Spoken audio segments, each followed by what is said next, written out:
কোনো নির্বাচন কমিশন অফিসে গিয়ে নতুন ভোটার হয়েছেন, আপনি একটি রিসিপ্ট পেয়েছেন, ফর্ম পূরণের যে রিসিপ্ট, সেই রিসিপ্ট কপিতে আপনার ফর্ম নম্বর রয়েছে। এই ফর্ম নম্বর দিয়ে কি আপনি যাচাই করতে পারেন যে আপনার জাতীয় পরিচয়পত্র রেডি কিনা, সেটি নিয়ে আলোচনা করার চেষ্টা করব। চলুন। সম্প্রতি অনেকেই নতুন ভোটার হয়েছেন, এখনো মেসেজ পাননি। আপনার মনে হচ্ছে হয়তো রেডি হচ্ছে, কিন্তু মোবাইল মেসেজ আসেনি। অনলাইনে চেক করুন আপনার জাতীয় পরিচয়পত্রের যে তথ্য আপলোড হয়েছে কিনা। তো এটার প্রক্রিয়া কতটুকু চলমান বা অগ্রগতি, সেটি আসলে আমরা অনলাইনে যাচাই করতে পারবো। তো জাতীয় পরিচয়পত্র ডাউনলোড, আপনার যদি জাতীয় পরিচয়পত্র থাকে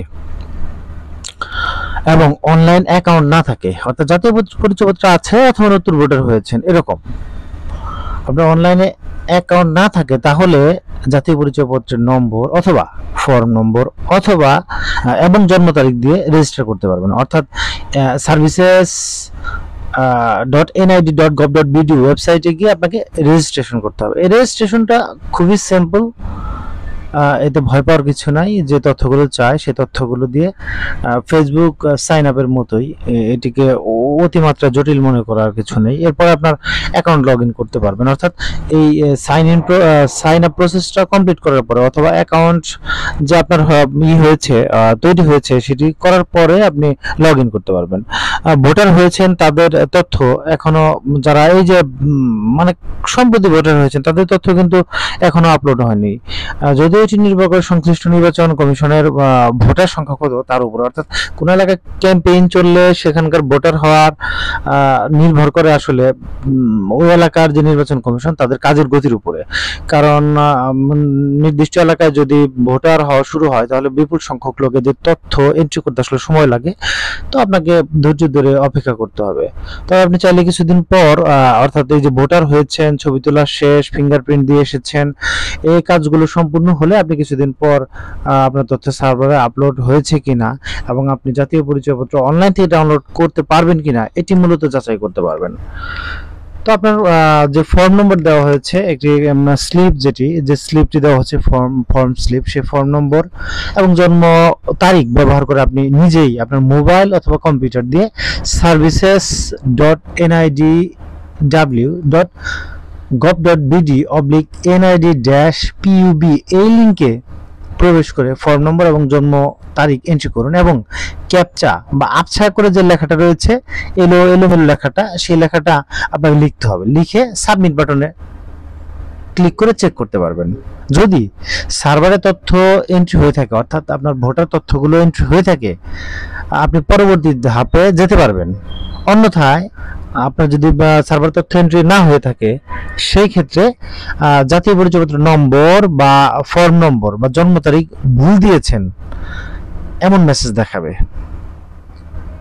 অর্থাৎ এটি মনে হচ্ছে আপনার তথ্য এখনো অনলাইনে আপলোড হয়নি, তাই মূলত আপনি মানে তথ্য ঢুকতে পারছেন না, মূলত এন্ট্রি করতে পারছেন না। পুনরায় কোনো একদিন আবার চেষ্টা করবেন, কারণ হচ্ছে ওই দিন পর্যন্ত আপনার তথ্যগুলো এন্ট্রি হয়নি বিধায় আপনি কিন্তু দেখতে পাচ্ছেন না বা পরবর্তী পেজে যেতে পারছেন না। তো এটি একটি ব্যাপার, কারণ হচ্ছে তথ্য এন্ট্রি হয়েছে কি হয়নি এই বিষয়টা আপনি কিন্তু চেক করে ফেলতে পারলেন। নতুন ভোটারগণ ফর্ম নম্বর দিয়ে জাতীয় পরিচয়পত্র আসলে ডাউনলোড করতে পারে, সেক্ষেত্রে অবশ্যই অনলাইনে তার তথ্যগুলো এন্ট্রি হতে হবে। এন্ট্রি না হলে কিন্তু আসলে চেক করা সম্ভব হবে না, বা এন্ট্রি না হলে তিনি কিন্তু চেক করতে পারবেন না। তার যে ফর্ম নম্বর বা এই যে জন্ম তারিখ দিয়ে ক্যাপচা এন্ট্রি করে সাবমিট করলে ঢুকবে না। অর্থাৎ services.nid.gov.bd যে ওয়েবসাইট, সেখানে কিন্তু আপনি লগ ইনই করতে পারবেন না যে পর্যন্ত আপনি আপনার তথ্যগুলো অনলাইনে বা অনলাইন সার্ভারে এন্ট্রি নিশ্চিত না করবেন। সেক্ষেত্রে আপনি আপনার নিকটস্থ নির্বাচন কমিশনার অফিসে যোগাযোগ করবেন। যোগাযোগ করে তারপরে আপনি জেনে নেবেন যে আসলে বিষয়টি হয়েছে কিনা বা এন্ট্রি হয়েছে কিনা। তো আবার দেখুন, এই যে ভোটার হওয়ার যে পরে, অর্থাৎ ভোটার সম্পূর্ণ হয়েছেন, তো সেক্ষেত্রে যদি আপনার তথ্যগুলো এন্ট্রি হয়ে থাকে, তাহলে আপনি কিভাবে মূলত এই ওয়েবসাইটে রেজিস্ট্রেশনটা করবেন সেটির প্রক্রিয়া একটু দেখে নিই আমরা। ছবি তুলেছেন বা ফিঙ্গার দিয়েছেন, তারপরে আপনি ফর্ম নম্বর এবং জন্ম তারিখ নিয়ে বসুন। services.nidw.gov.bd/NID-PUB/claim CLAIM-account এই লিঙ্কে গিয়ে 10 ডিজিটের ফর্ম নম্বর লিখুন এবং জন্ম তারিখ দিন।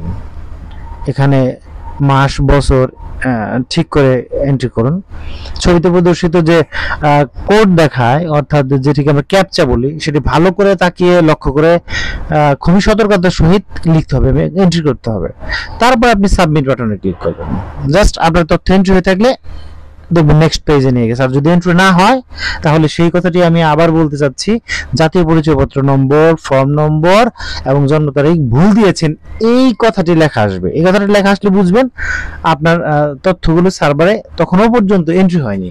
আর যদি পরবর্তী পেজে নিয়ে আপনাকে বিভাগ, আপনি জেলা এবং আপনার যে উপজেলা সেগুলো সিলেক্ট করেন এবং তারপর নেক্সট পেজে গিয়ে আপনি মোবাইল নম্বর দেন অথবা যে মোবাইল নম্বরটি দিয়েছিলেন সেখানে ওটিপি যাবে, ওটিপিটি আপনি বসালে তার পরবর্তী পেজে গিয়ে আপনি যে এনআইডি ওয়ালেট আছে সেটি ডাউনলোড করবেন। ডাউনলোড করে আপনার ফেস স্ক্যান করবেন। স্ক্যান করলে অটোমেটিক্যালি আপনার নেক্সট পেজে গিয়ে আপনার যে প্রোফাইল সেই প্রোফাইলে ঢুকে যাবে। তো প্রোফাইলে ঢোকার আগে আপনি যদি পাসওয়ার্ডটি সেট করে নেন তাহলে প্রতিবার কিন্তু এই ঝামেলা আপনাকে পোহাতে হবে না। আপনি একটি ইউজার আইডি এবং একটি পাসওয়ার্ড সেট করে নেবেন যাতে আপনি যে কোনো সময় লগ ইন করতে পারেন। তো এটি একটি সহজ প্রক্রিয়া। আমি এরকম একটি ভিডিও করেছি, আমি আই বাটনে ভিডিওর লিঙ্ক দিয়ে দেবো, আপনি চাইলে সেখান থেকে দেখে নিতে পারবেন। তো এইভাবে ফর্ম নম্বর এবং জন্ম তারিখ ব্যবহার করে আপনি কিন্তু বুঝতে পারেন যে আপনার এনআইডি তথ্যগুলো এন্ট্রি হয়েছে কিনা, আপনার এনআইডি অনলাইন কপি আপনি পাবেন কিনা। এটুকুই ছিল। তো আপনার যদি এই বিষয়ে কোনো প্রশ্ন থাকে আপনি কিন্তু চাইলে ভিডিওর কমেন্ট সেকশনে প্রশ্ন করতে পারেন এবং চ্যানেলটি